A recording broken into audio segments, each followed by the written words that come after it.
It's Pete from Cheap Homesteading, and today we're at the Sugar Shack, and I just started up the evaporator. This is the first time this year, and it may be the last time because the temperature looks like it's just going to start warming up. So I might as well boil it when I can. We're going to be boiling about 1,000 liters. Right now, the tank has about 600 liters in it right now. But my pans hold about... oh my goodness. That was almost devastating. I almost didn't pay attention and overflowed the pan. That's awful. Okay, so my pans hold about 250 to 300. Like this pan here is getting close to having 300 liters in it for sure.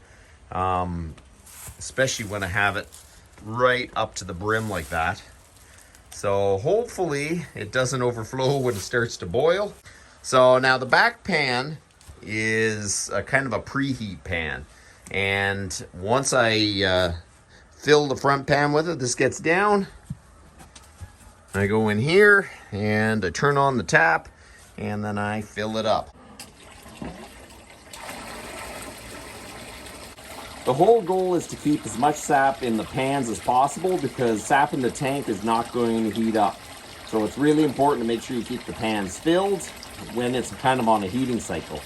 I have found that it is easier to fill up both pans, stoke the fire, boil it down, and then when you get close to the bottom, fill them back up again. That works so much better because I find if you add a little bit of sap the whole time, you just kill the boil and it just drags on and on. It is really, really important to make sure that you keep as much sap in the pans as possible. This is really not good. I definitely overfilled this. Let's get a pail. I'll use one of these. We'll just take a little bit out. Dump it in here.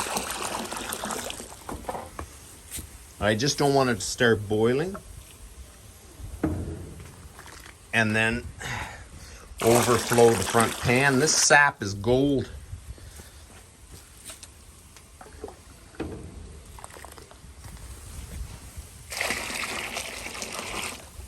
So most of the boiling happens under the front pan. The smoke goes along, goes underneath kind of a warming pan, and it goes out the chimney there. I've got the chimney flap open.